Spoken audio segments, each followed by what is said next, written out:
Bonjour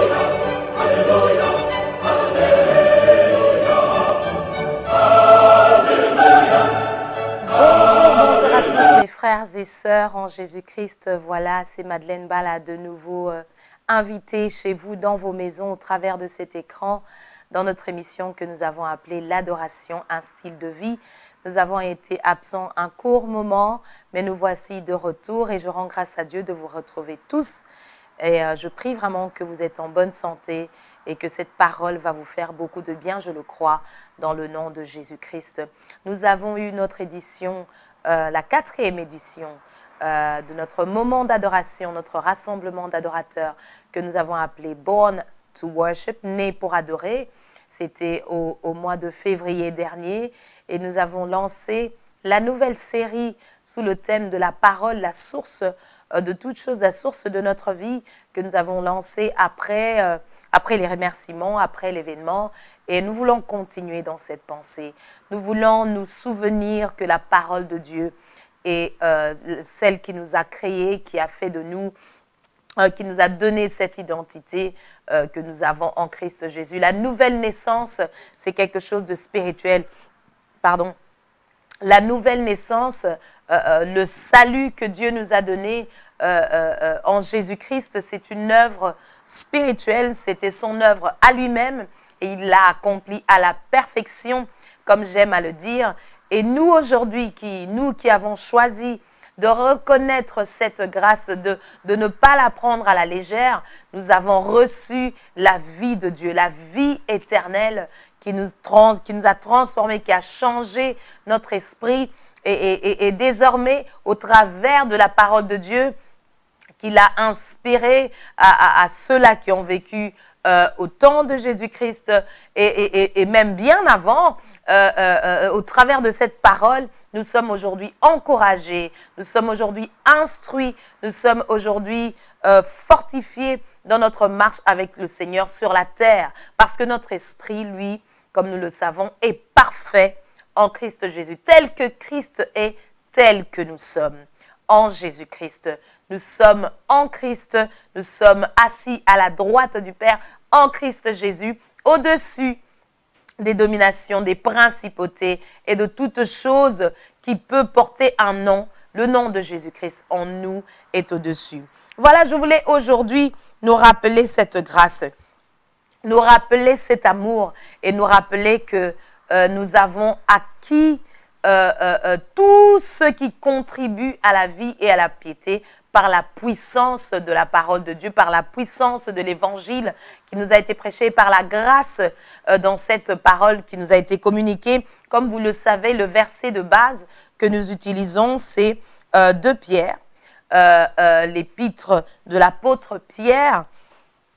Dans cet épître, au chapitre 2, au verset 3, il est dit « Comme sa divine puissance nous a donné tout ce qui contribue à la vie et à la piété, au moyen de la connaissance de celui qui nous a appelés par sa propre gloire et par sa vertu. » Je me souviens de ce passage où l'apôtre Pierre, si je ne m'abuse, c'est dans les Actes des Apôtres, il a été une source de salut pour un païen à l'époque, pour un chef militaire romain du nom de Corneille à l'époque. Et il était lui-même aussi, je le crois, en train encore de recevoir et de boire de cette grâce et de comprendre la simplicité et l'amour de Dieu était en train de casser les stéréotypes qu'il pouvait avoir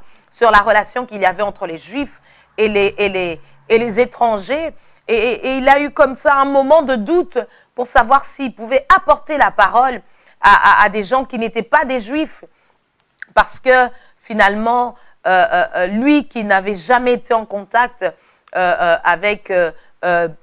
rapport au rêve qu'il a eu avec de la nourriture qui n'était pas, qui était souillée, a eu du mal à comprendre au départ que le Saint-Esprit utilisait ce moyen-là pour préparer son cœur à être une source de bénédiction pour quelqu'un quelque part, sans distinction de culture, sans distinction de nation, sans distinction de race, comme on le dit communément. Et nous savons qu'il n'y a que deux races, la race animale et la race humaine.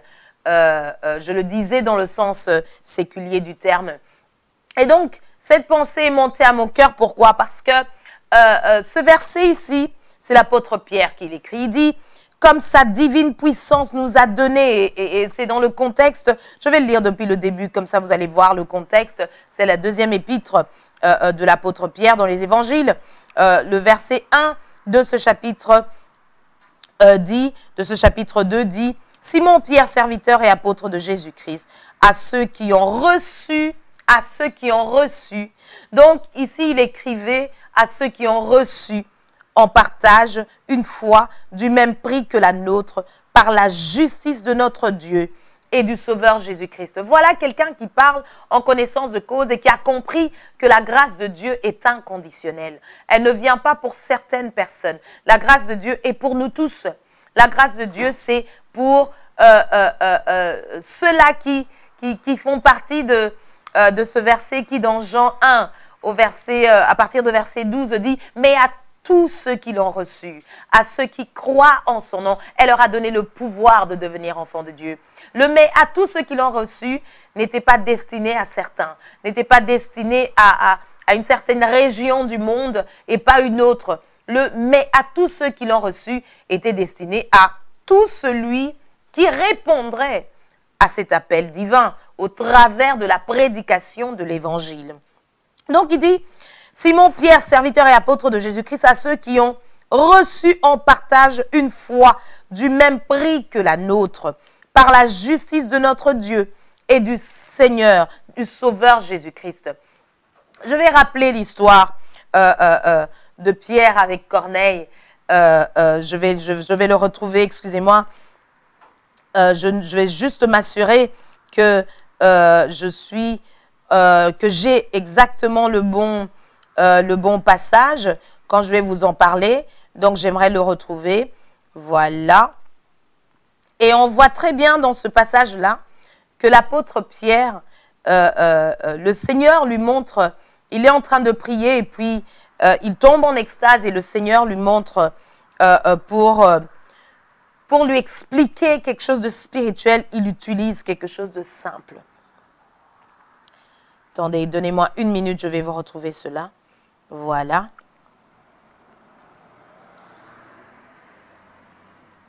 C'est dans Acte 10, versets 1 à 28. C'est le contexte du défi que l'apôtre Pierre a eu. Je nous rappelle ici que notre thème de base pour cette série dans l'adoration, un style de vie, c'est la parole de Dieu, source, la parole de Dieu, source de notre vie, source de notre existence. Et ici, j'aimerais vous donner cet exemple de l'apôtre Pierre qui, au travers de la parole de Dieu, au travers de la révélation qu'il a reçue du Saint-Esprit, a pu communiquer à quelqu'un qui n'était pas de sa communauté la vie éternelle qui est au travers de cette parole. Et nous verrons que Corneille, finalement, ne l'a pas reçu que lui-même. Attendez, on va lire.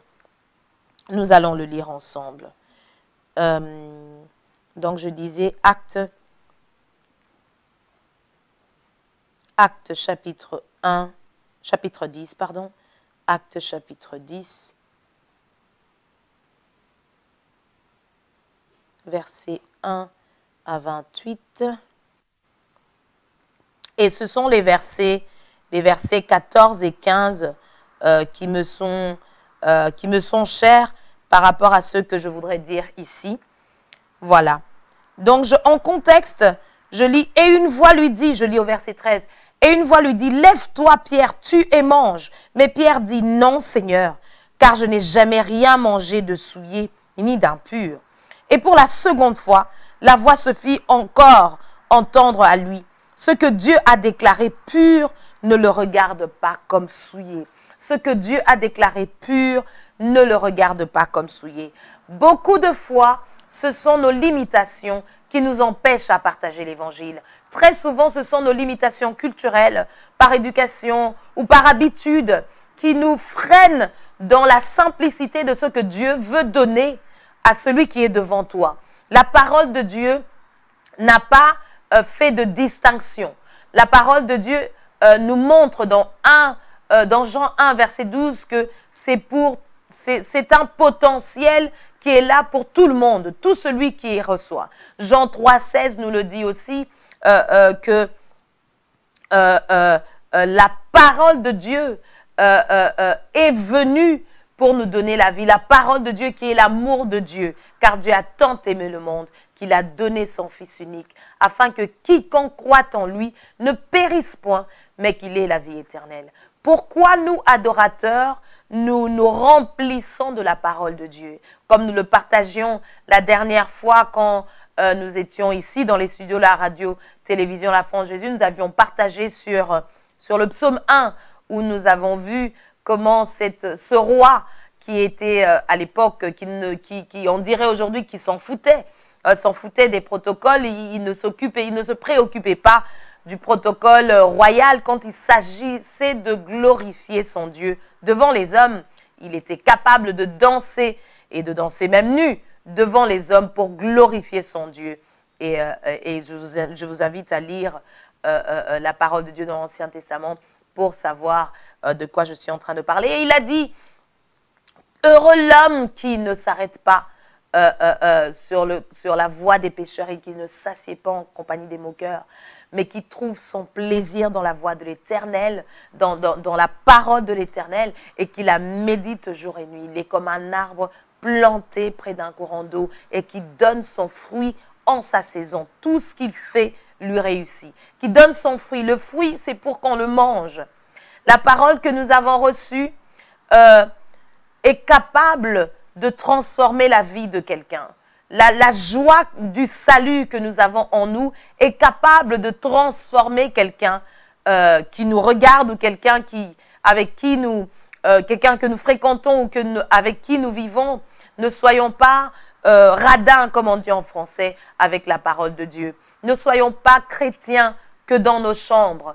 Être chrétien, c'est dans la vie de tous les jours. J'ai eu une belle expérience la semaine dernière. Personnellement, j'étais en train de parler au Seigneur. Je disais, après avoir écouté une prédication qui m'avait beaucoup édifiée, et elle disait elle rappelait cela justement, que être chrétien, ce n'est pas dans nos chambres, c'est dans la vie de tous les jours, même sur ton lieu de travail, sans ennuyer personne. On devrait savoir sur quoi tu te tiens, quelle position tu as dans la vie et quelle position tu défends. Parce que d'autres le défendent et ils n'en ont pas honte.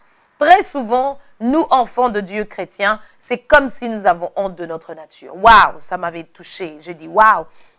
C'est vrai que sur mon lieu de travail, je ne suis pas sûre que l'on sache ma nature d'enfant de Dieu. Je ne vais pas non plus pour autant aller prendre un microphone et crier sur tous les toits et dire que je suis chrétienne, mais il s'agissait du témoignage de Christ. Le témoignage de Christ, c'est en parole, mais aussi en acte, en comportement. Adorateur, le témoignage de Christ, c'est à tout moment. C'est dans la rue, c'est au marché, c'est dans le supermarché, c'est à tout moment, c'est une nature, c'est un style de vie, l'adoration.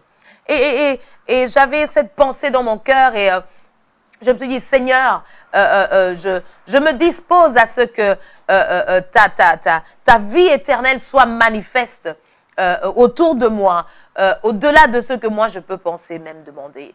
Et je rends grâce à Dieu parce que j'ai eu cette opportunité où il a été glorifié dans ma vie, au milieu parmi mes collègues, dans une circonstance où nous nous sommes retrouvés lors d'un voyage scolaire. Et vraiment, je rends grâce à Dieu que son nom a pu être glorifié, respecté. Et vraiment, je dis merci au Seigneur pour cela. Il est fidèle et il répond à nos prières. Je voudrais revenir ici sur l'histoire de l'apôtre Pierre avec Corneille et pour nous rappeler que la puissance de Dieu est en nous. L'amour de Dieu est une puissance. Le verset 3 dit, comme sa divine puissance nous a donné. Nous l'avons déjà et c'est en nous. Si nous choisissons de croire autrement, nous nous sentirons pas capables, nous nous sentirons faibles face aux circonstances. C'est à nous de décider ce que nous voulons voir manifeste dans nos vies. C'est nous qui déclarons la parole de Dieu que nous voulons voir manifeste dans nos vies. C'est nous qui établissons l'atmosphère de joie, l'atmosphère de paix, l'atmosphère de gloire, l'atmosphère de miséricorde, l'atmosphère de patience, l'atmosphère d'amour, l'atmosphère de réjouissance, comme le dit l'apôtre Paul dans Philippiens chapitre 4, si je ne m'abuse.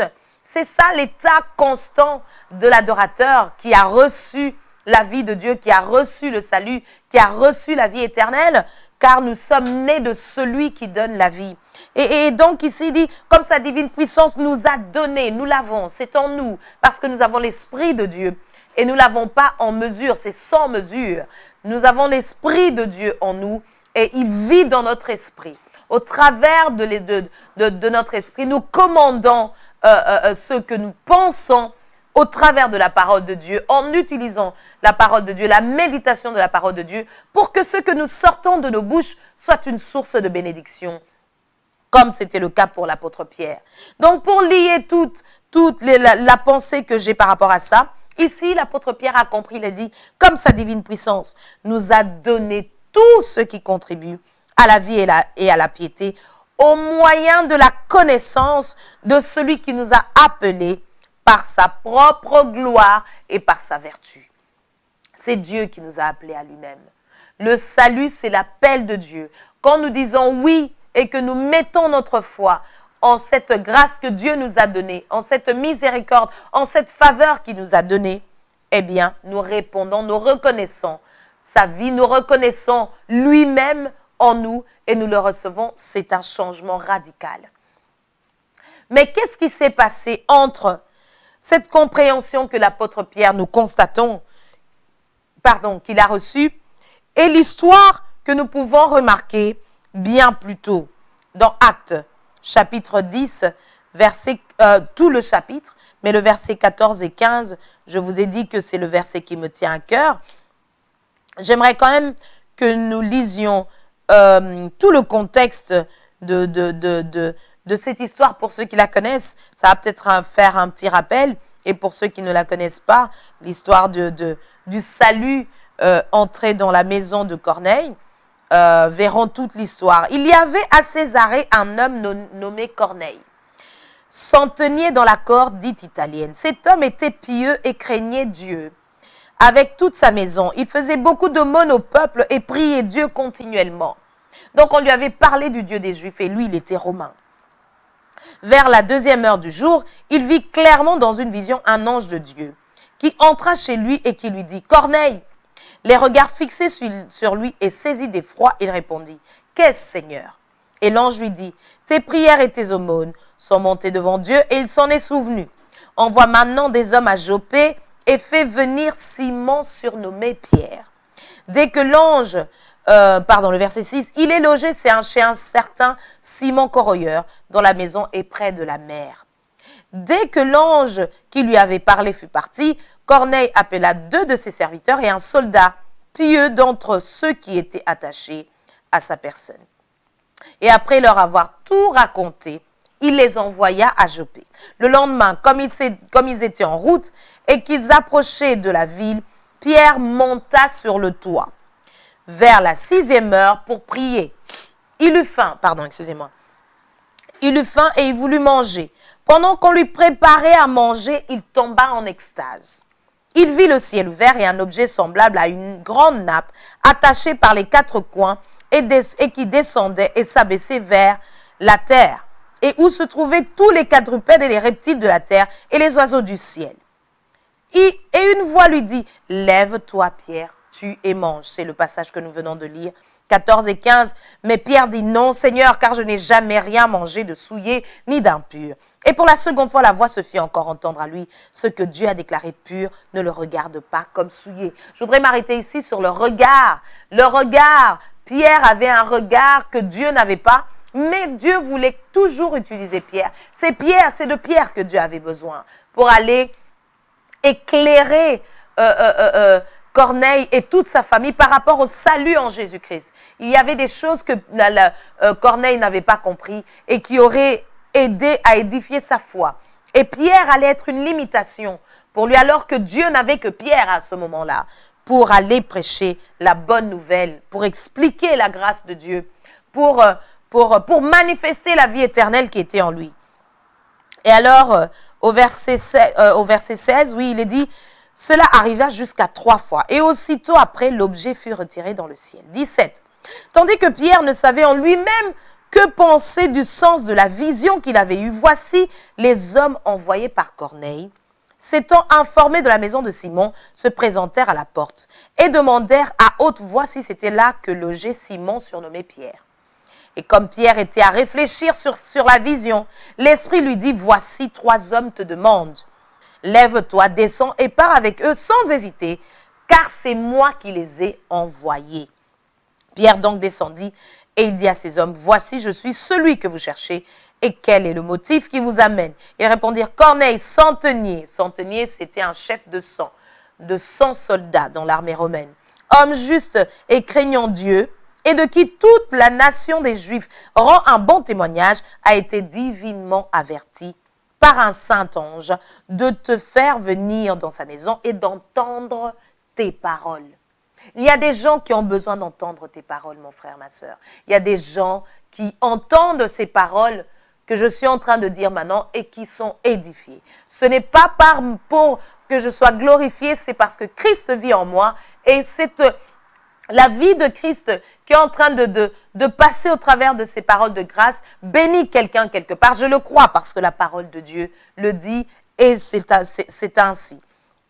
Alors, il dit au verset 22, donc par un saint ange, de te faire venir dans sa maison et d'entendre tes paroles.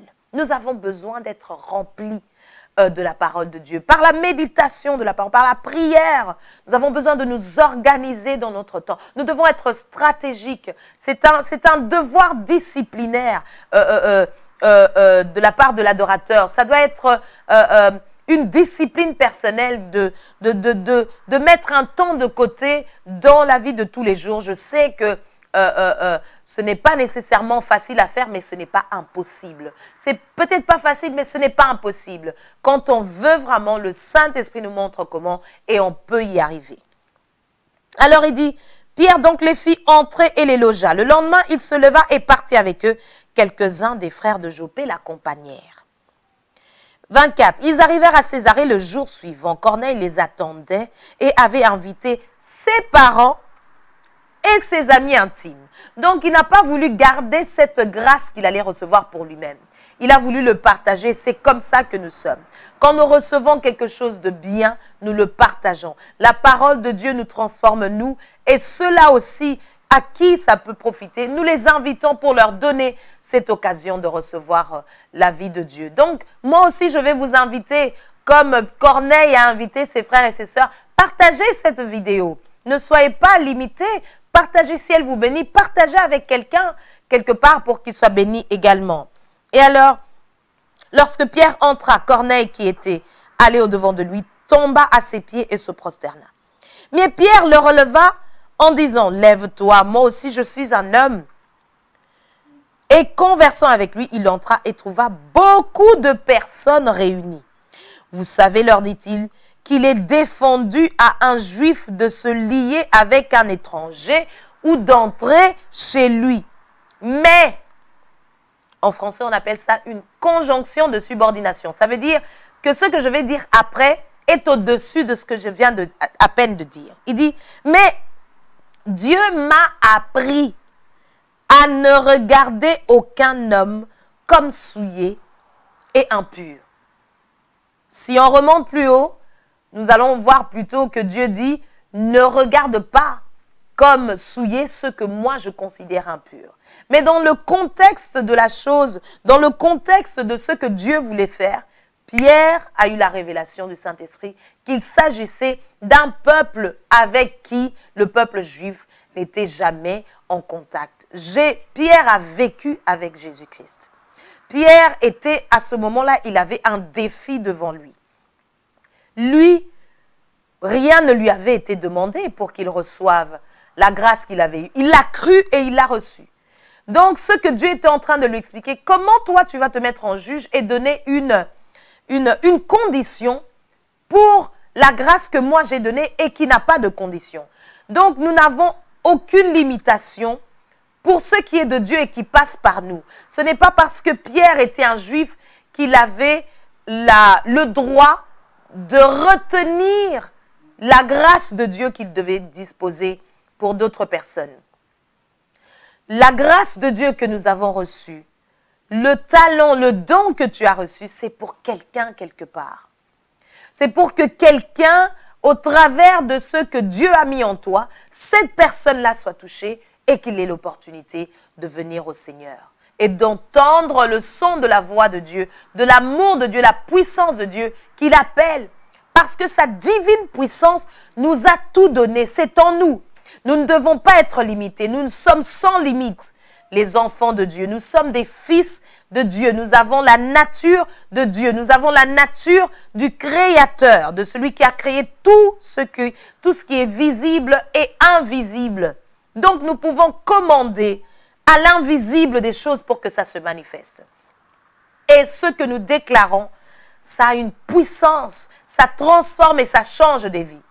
C'est parce que nous n'en sommes pas conscients et que nous ne le pratiquons pas et nous nous minimisons et nous n'avons aucun effet autour de nous. Il fallait que quelqu'un se lève un jour et décide de prêcher l'évangile pour que d'autres entendent cet évangile et qu'aujourd'hui ça arrive à nous. Imaginez que les apôtres se taisent. Nous n'aurions pas eu la Bible aujourd'hui. Nous ne serions pas chrétiens aujourd'hui. Jésus avait besoin de passer la main à d'autres personnes.